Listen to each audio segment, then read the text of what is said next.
আসসালামু আলাইকুম, আশা করি সবাই ভালো আছেন।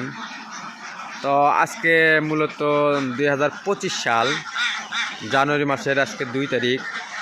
তো আজকে সকাল সকাল আকাশে অনেক কুয়াশা, দেখেন আকাশে অনেক কুয়াশা, যার কারণ এখন প্রায় 8টা বাজে। তো আমি একটু প্রতিদিন 7টার ভিতর হাঁস বাইর করি ঘরের ভিতর থেকে। তো আজকে একটু 1 ঘন্টা লেট করে ছাড়লাম, তার কারণ হচ্ছে বাইরে অনেকটাই কুয়াশা, হয়তো বা এই কুয়াশার পানি দিয়ে হাঁসের গায়ে পড়ার পর হয়তো বা ঠান্ডা লাগতে পারে, যার কারণে আমি আজকে একটু দেরি করে ছাড়লাম। তো অনেক কিছুই মেনটেন করে হাঁস লালন পালন করতে হয়। তো কালকে আমার এই হাঁসগুলো প্রায় সাড়ে 4 মাস 5 মাস যাবৎ ডিম দিচ্ছে। তো আজকে 5 মাস যাবৎ একটানা ডিম দিচ্ছে আমার এই খামারের হাঁসগুলো। তো আমার খামারে মূলত অরিজিনাল খাকি ক্যাম্বেল হাঁস। এই যে দেখুন, এই জায়গার ডিম পাড়ে রাখছে, ওই জায়গার ডিম পাড়ছে, ওই জায়গার খাঁচায় মানে প্রত্যেকটা খাঁচায় ডিম পাড়ে রাখছে। মনিকা, আজকে মনে হয় কালকের সাথে একটু বেশি ডিম হচ্ছে। চলো তো দেখি। তো আমার এই খামারে হাঁসগুলো আজ 4 মাস, সাড়ে 4 মাস আর কি 5 মাসে পড়ছে। 5 মাস যাবত একটানা ডিম দিচ্ছে। তো আমি হয়তো বা ওই রকমভাবে জানি না একটানা কতদিন ডিম দিবে। তো আমি শুনছি আর কি, যারা হাঁস লালন পালন করে বা আমি এই হাঁসের বাচ্চাগুলো যে খামার থেকে নিয়ে আসছি, তিনি আমাকে বলছে, তুমি যদি হাঁসকে সঠিক পরিমাণের খাবার খাওয়াতে পারো, সঠিকভাবে খাদ্য দিতে পারো, তোমার হাঁস সারা বছর ডিম দিবে। আমি যার কাছ থেকে নিয়েছি তিনি আপনার খাওয়াই হচ্ছে ইওনের ডাকলিয়ার ফিড। তো আমাকে বলছে, ইওনের ডাকলিয়ার ফিড যদি তুমি খাওয়াও, মনিকা তুমি ডিম তোলো, তাহলে তোমার খামারের মধ্যে হাঁস 80% ডিম সারা বছর দিবে। আমাকে বলতেছে যে তুমি যদি হাঁসকে যদি এই ফিড না খাওয়া, যদি খিলাও, গুঁড়ো খিলেও, ভাত খিলেও, ধান খিলেও, গম খিলেও, ভুট্টে খিলেও, এগুলো খাইয়া তুমি তোমার হাঁস সর্বোচ্চ 3 থেকে 4 মাস ডিম দিবে, তারপরে আর ডিম দিবে না ওইরকমভাবে।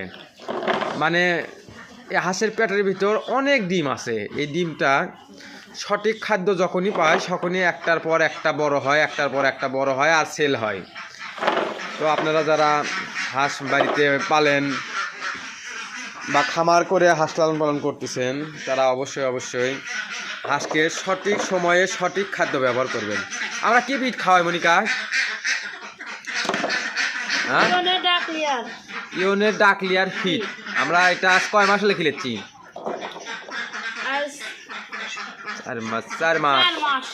আমরা আজকে 4 মাস হলে ইওনের ডাকলিয়ার ফিড খাওয়াচ্ছি। তো আলহামদুলিল্লাহ এখনো পর্যন্ত আমার খামারে 80% ডিমই আছে। আমার সর্বোচ্চ ডিম 95% উঠছিল, 95 না 90, হয়তো বা 93% উঠছিল। তো কালকে ডিম পাচ্ছিল 200, এক কম 200টা। আজকে 200 পার হয়ে যাবি, আজকে 200 পার হয়ে যাবি। তুমি তো ডিম গুনিচ্ছ না? আচ্ছা, অঙ্গই তোলো, সমস্যা নেই, কোনো লাগবিল্লাই। তো আপনারা যারা হাঁস খামার করতেছেন, আমার হাঁস খামারটা কিন্তু সম্পূর্ণ আবদ্ধ অবস্থায় হাঁস খামার। আপনারা যারা হাঁস খামার করেন বা করার ইচ্ছা করতেছেন, তারা অবশ্যই হাঁসকে সঠিক সময়ে খাবার সব একটা মানে নির্দিষ্ট টাইম মেনটেন করে চলবেন। যখনই আপনি এলোমেলোভাবে আল্লাহ রে মনিকা ডিম পায়ের তলে পড়ছিল, ফাইটে গেছে গা, যাই হোক, ওটা করা যাবে, খাওয়া যাবে। আপনারা হাঁস খামারে সঠিকভাবে যখন মেনটেন না করতে পারবেন, তখন হাঁস থেকে কাঙ্ক্ষিত ফলাফল পাবেন না।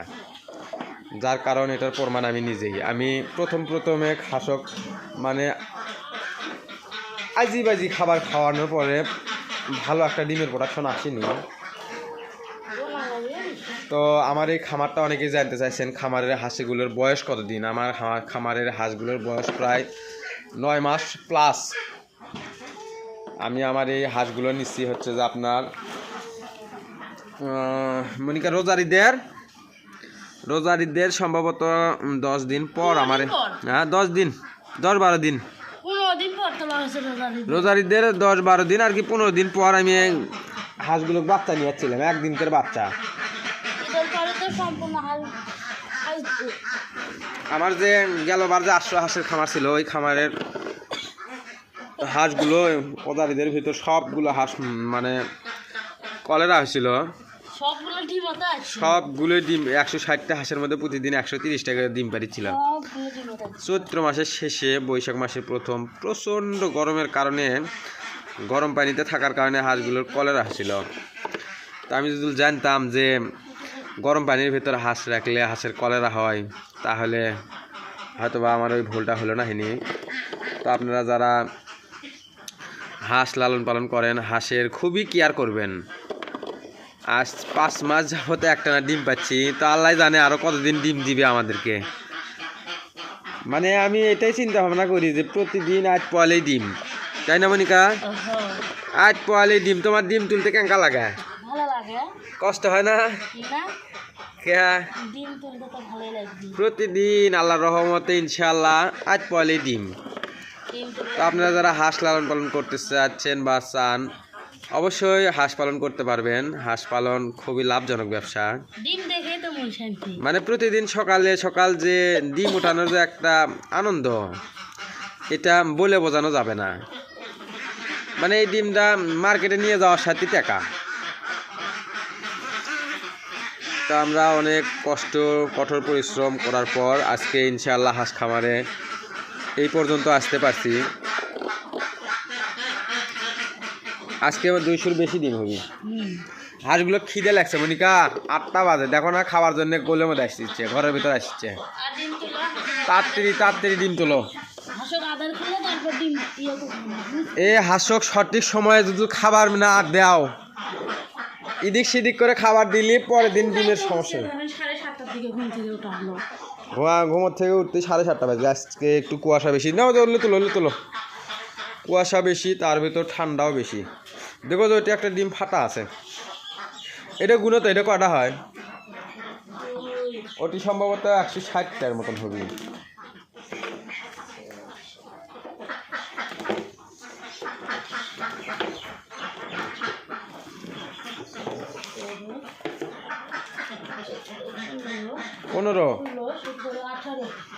তো আমার এই হাঁসগুলোর বয়স আজকে প্রায় 9 মাস প্লাস, 10 মাসের কাছাকাছি। তো আজ 5 মাস যাবত আমি ডিম পাচ্ছি। তো আলহামদুলিল্লাহ, আপনারা সবাই দোয়া করবেন আমার খামারের জন্য। আমি যেন আমার এই খামারটাকে একদিন আল্লাহর রহমতে অনেক বড় খামার হিসেবে গড়ে তুলতে পারি। আমার স্বপ্ন। হ্যাঁ, ওটা নিও না, ওটা থাক ওকে থাক। দেখ তো রে, 2টা ডিম ফাটে গেছে।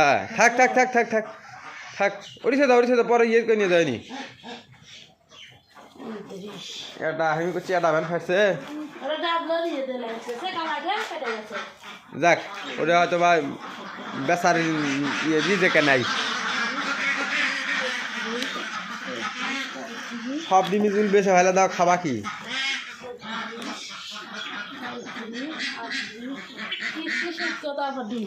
কিস্তি শোধ করে ডিম খাওয়া লাগবে। তা হাঁস পালি ঠিকই, কিন্তু ওইভাবে আমরা ডিম খাইতে পারি না।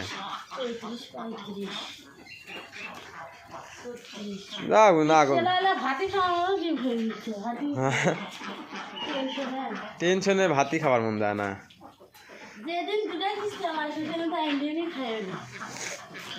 সব কিছুর মালিক ওপরওয়ালা আল্লাহ। তো হয়তোবা সুখের পরে কষ্ট আসে, কষ্টের পরে সুখ আসে। তা আমরা হয়তোবা আমাদের এখন দিনটা যাচ্ছে হয়তোবা কষ্টের যাচ্ছে না। তো হয়তোবা কষ্টের পরে সুখ আসে, সুখের পরে কষ্ট আসে। ঠিক তেমনই আমার পরিবারটা নিয়ে এখন অনেকটাই কষ্টের ভিতর আছি। তো জানি না আরও কতদিন এই কষ্টের সহ্য করতে হবে। চলো আজকে আলহামদুলিল্লাহ 200-র উপরে ডিম আছে। চলো।